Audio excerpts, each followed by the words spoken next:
Shalom pemirsa setia SR Samros Channel dimanapun Anda berada. Berjumpa lagi dengan kami dalam seri pelajaran Sekolah Sabat. Puji Tuhan, kita sudah tiba di pelajaran yang kelima. Dan ayat inti dari pelajaran kita terdapat di dalam Ibrani 4 ayat yang ke-12. Ibrani 4 ayatnya yang ke-12. Sebab firman Allah hidup dan kuat dan lebih tajam daripada pedang bermata dua manapun. Ia menusuk amat dalam sampai memisahkan jiwa dan roh, sendi-sendi dan sumsum. Ia sanggup membedakan pertimbangan dan pikiran hati kita. Sebelum pendeta menjelaskan, mari kita tunduk kepala dan kita berdoa. Bapa di surga, pada saat ini ya Tuhan, kami sudah siap mendengarkan akan firman Tuhan melalui pelajaran Sekolah Sabat. Kiranya Engkau mau memberkati kami dan Engkau memberkati juga pemirsa yang mendengarkan. Inilah seru doa kami Bapa, di dalam nama Tuhan Yesus kami berdoa. Amin. Silakan pendeta. Baik, pemirsa, pelajaran kita judulnya Hanya oleh Alkitab atau yang kita kenal dengan Sola Scriptura. Pemirsa, gereja Protestan itu mengakui bahwa hanya Alkitab saja atau Sola Scriptura lah yang menjadi satu-satunya standar dan juga sumber yang menentukan teologi sebuah gereja. Serta Alkitab saja yang menjadi wewenang tertinggi dari sebuah iman dan juga doktrin daripada gereja. Berbeda dengan gereja Katolik, pemirsa, karena gereja Katolik mereka selain Alkitab mereka juga menggunakan tradisi gereja dalam teologi dan juga doktrin mereka. Pemirsa, Alkitab itulah yang memberikan kekuatan dan juga wewenang kepada gerakan reformasi gereja Protestan di dalam menentang ajaran-ajaran gereja Katolik yang sudah berabad-abad diajarkan. Dan para reformator gereja Protestan itu menekankan pentingnya penjelasan gramatikal historis Alkitabiah yang menekankan tata bahasa dan juga arti harafiah daripada teks Alkitab sebagai hal yang terpenting. Berbeda dengan penjelasan alegoris di mana banyak makna yang berbeda ini ditambahkan ke dalam teks Alkitab. Dan pelajaran kita saat ini kita akan belajar bahwa hanya Alkitab atau Sola Scriptura ini yang menyiratkan beberapa prinsip dasar penjelasan Alkitab yang sangat diperlukan untuk pemahaman firman Allah yang tepat.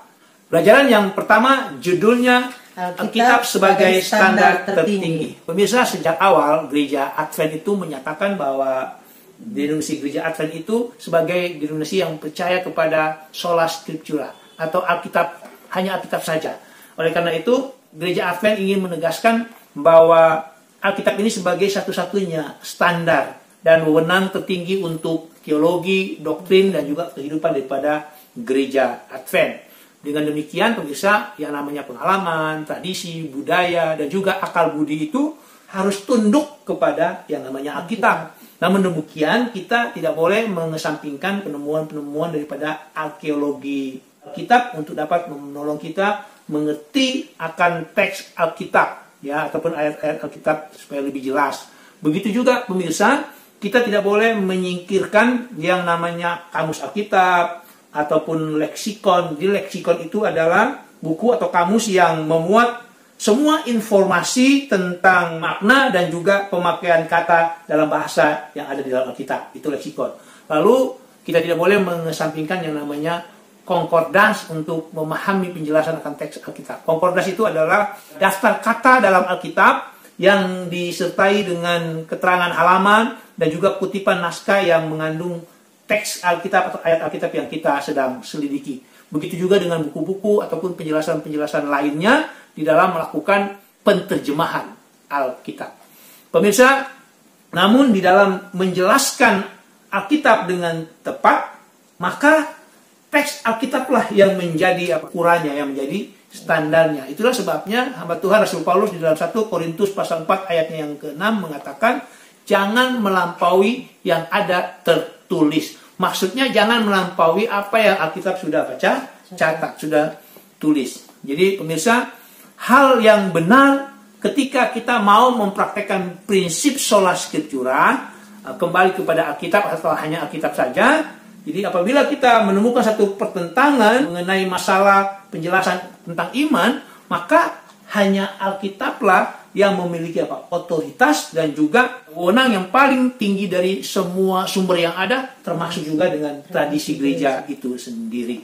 Jadi di dalam buku yang hamba Tuhan Martin Luther tulis, yaitu judul bukunya Luther Works volume 32, di dalam bab Career of the Reformer dikatakan Alkitab saja yang menjadi tuan dan penguasa yang benar atas semua tulisan dan pengajaran di bumi. Ya, jadi pelajaran penting yang pertama adalah apakah yang menjadi otoritas tertinggi dalam melaksanakan penjelasan atau penterjemahan teks Alkitab. Saudara, Alkitablah yang harus menjadi otoritas tertinggi dan Alkitablah yang harus jadi satu-satunya sumber dan standar utama dibandingkan semua sumber-sumber lainnya, bahkan termasuk dengan apa? Tradisi gereja di dalam melaksanakan penterjemahan teks Alkitab. Pelajaran yang kedua judulnya Kesatuan Alkitab. Pemirsa, di dalam 2 Timotius pasal 3 ayatnya yang ke-16 dikatakan bahwa seluruh Alkitab, tulisan yang ada di Alkitab diilhami oleh Allah. Lalu di dalam 2 Petrus 1 ayat 20 dan juga ayat 21 dikatakan tidak pernah nubuatan itu dihasilkan oleh kehendak manusia. Jadi mereka yang menulis Alkitab itu didorong oleh Roh Kudus berbicara atas nama Allah. Dan pemirsa, Tuhan sebagai pengarang utama daripada Alkitab, karena dia adalah pengarang utama, maka kita dapat meyakini kesatuan dan keselarasan mendasar di antara berbagai bagian Alkitab ini, sehubungan dengan pokok-pokok yang diajarkan, pokok-pokok utama yang diajarkan. Jadi pemirsa, jika Alkitab tidak memiliki kesatuan yang menyeluruh di dalam ajarannya, maka kita tidak akan menemukan keselarasan dalam berbagai doktrin yang ada.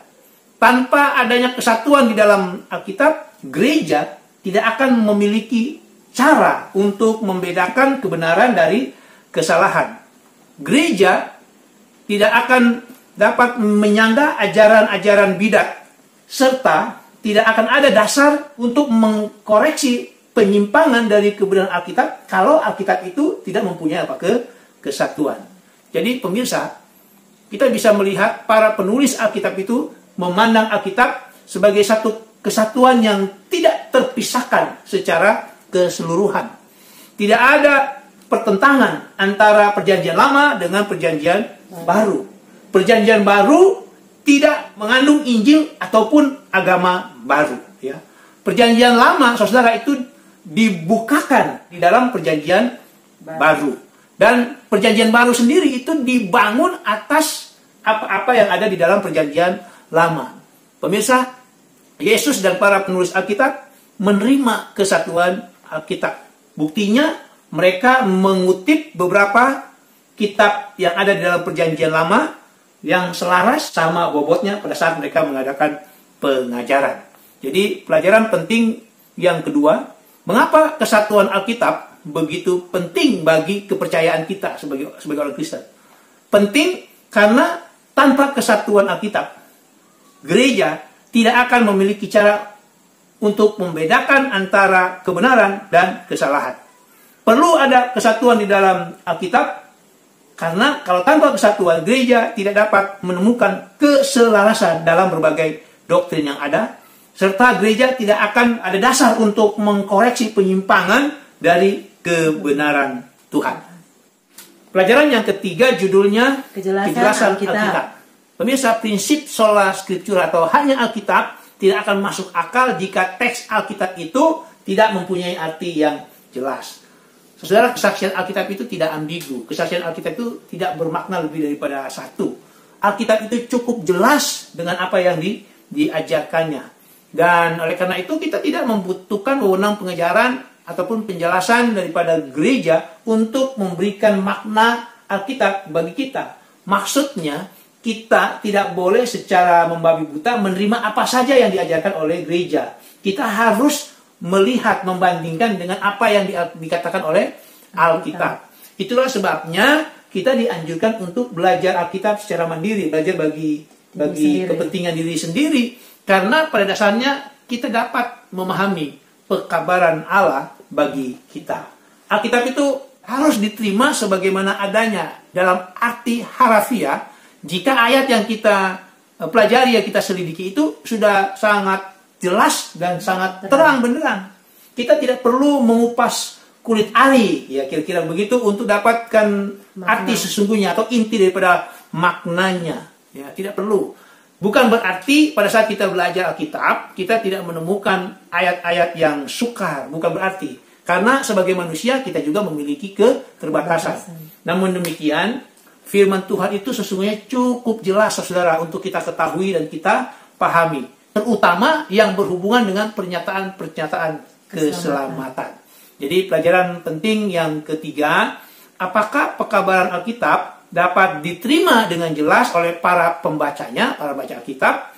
Saudara, pekabaran Alkitab yang ada di dalam Alkitab itu sesungguhnya dapat diterima dengan jelas oleh kita, para pembacanya, oleh karena ayat-ayat Alkitab itu begitu jelas dan terang sehingga kita dapat memahaminya. Apalagi kalau berhubungan dengan pernyataan-pernyataan tentang keselamatan. Sekarang kita masuk ke pelajaran yang keempat dengan judul Alkitab menjelaskan Alkitab. Di pelajaran kita yang kedua, di situ dikatakan ada kesatuan Alkitab. Dan ini menjadi dasar. Dan karena ada dasar kesatuan Alkitab ini, pemirsa, maka Alkitab dapat menjelaskan, atau Alkitab dapat berfungsi untuk menjelaskan dirinya sendiri.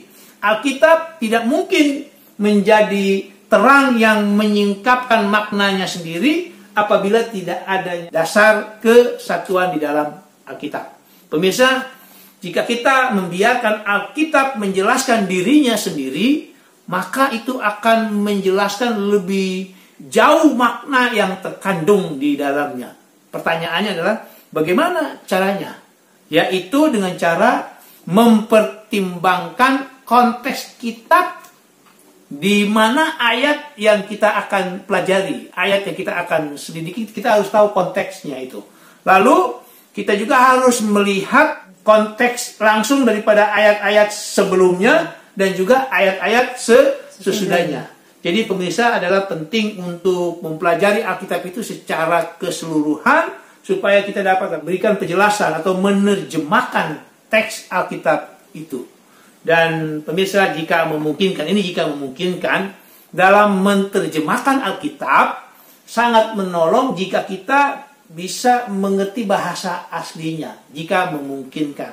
Tapi paling tidak, ya setidaknya kalau saudara memiliki terjemahan Alkitab yang lain, yang tepat, yang sesuai dengan makna yang terkandung di dalam bahasa aslinya, itu boleh juga pemirsa. Ya, boleh juga menggunakan Alkitab terjemahan yang lain. Tetapi jika tidak mungkin, ini dua-dua ini tidak mungkin, kita tidak mengerti bahasa aslinya, kita tidak punya Alkitab dalam terjemahan lain, maka belajar firman Tuhan itu harus disertai dengan kesetiaan, dengan doa, dengan kerendahan hati, dan juga apa? Berserah kepada Tuhan. Dengan itu saja sesungguhnya kita sudah dapat menerjemahkan, menjelaskan tentang teks Alkitab. Jadi pemirsa, pelajaran penting yang keempat ini adalah bagaimanakah caranya kita dapat menjelaskan teks Alkitab. Cara menerjemahkan atau menjelaskan teks Alkitab adalah dengan melihat apa? Konteks daripada ayat atau kitab yang kita sedang pelajari, serta melihat konteks langsung dari ayat-ayat sebelumnya dan juga ayat-ayat sesudahnya, serta jangan lupa yang tadi itu, yang 4 itu, yaitu setia, rajin belajar, berdoa, bersikap rendah hati, dan juga berserah kepada Tuhan. Pelajaran yang terakhir judulnya adalah Sola Scriptura dan Ellen G. White. Ini pelajaran yang menarik bagi kita orang Advent. Pemirsa, ketika kita berbicara tentang Sola Scriptura, ya hanya Alkitab saja, kita orang Advent ini pasti bertanya, bagaimana dengan tulisan-tulisan Ellen G. White yang kita orang Advent ini percaya juga bahwa tulisannya itu diilhami oleh Allah. Pemirsa, bila mana kita membaca tulisan-tulisan daripada hamba Tuhan ini, kita akan menemukan dengan jelas bahwa bagi hamba Tuhan ini, Ellen G. White, Alkitab itu adalah dasar. Alkitab itu adalah sentral, pusat dari semua pemikiran dan juga teologi yang kita bisa tahu di dalam tulisan-tulisannya, di dalam buku-bukunya. Pemirsa, kalau kita baca di dalam salah satu bukunya, yaitu Alfa dan Omega, jilid 8, halaman 626, hamba Tuhan ini berulang kali, Nyonya White ini berulang kali menegaskan bahwa Alkitab merupakan wewenang tertinggi dan norma tertinggi serta standar tertinggi untuk semua doktrin, untuk semua iman dan juga perbuatan ataupun kehidupan daripada umat Advent. Jadi pemirsa, Ellen G. White itu menjunjung tinggi prinsip Protestan yang agung, yaitu sola scriptura, hanya Alkitab saja. Oleh karena itu, pemirsa, tulisan-tulisan Nyonya White itu harus juga dihargai, karena tulisan-tulisan itu bukanlah tambahan atau bahkan menggantikan Alkitab, tetapi justru tulisan daripada hamba Tuhan ini tunduk kepada apa yang Alkitab katakan. Tulisannya itu meninggikan Alkitab sebagai satu-satunya standar untuk iman dan juga perbuatan kita. Jadi pelajaran penting yang terakhir ini, bagaimanakah sikap kita terhadap tulisan-tulisan Ellen G. White? Saudara, tulisan-tulisan Ellen G. White adalah tulisan-tulisan yang diilhami oleh Allah. Tetapi tulisan-tulisan ini bukanlah tambahan atau bahkan menggantikan Alkitab. Tetapi tulisan-tulisannya itu tunduk kepada apa yang Alkitab katakan. Oleh karena itu, kita harus juga menghargai tulisan-tulisan hamba Tuhan ini. Ingat, sekali lagi, hamba Tuhan ini sangat meninggikan Alkitab. Dia mengatakan Alkitab ini adalah satu-satunya standar bagi iman dan perbuatan kita. Demikianlah pemirsa, kita punya pelajaran saat ini. Kita tunduk kepala dan kita berdoa. Bapa di surga, terima kasih oleh karena satu pelajaran yang begitu indah. Kami diingatkan bahwa hanya Alkitab saja yang menjadi satu-satunya sumber dan standar bagi teologi, doktrin, dan juga kehidupan kami, umat Tuhan. Dan juga kami diingatkan ada seorang hamba Tuhan yang Tuhan berkati, yaitu Ibu Ellen White, di mana tulisan-tulisan daripada hamba Tuhan ini juga Engkau ilhami, dan tulisan-tulisan ini bukanlah menambah atau bahkan mengganti Alkitab. Justru tulisan-tulisan daripada hamba Tuhan ini adalah tulisan-tulisan yang meninggikan Alkitab, yang merupakan satu-satunya sumber dan standar bagi iman dan perbuatan kita sebagai orang Kristen. Bapa di surga memberkati setiap pemirsa yang telah menyaksikan tayangan video ini, sehingga melalui pelajaran ini kehidupan mereka lebih hari lebih setia lagi kepada Tuhan. Lebih hari lebih meninggikan Alkitab sebagai satu-satunya sumber di dalam kehidupan mereka. Terima kasih Bapa, di dalam nama Tuhan Yesus. Amin.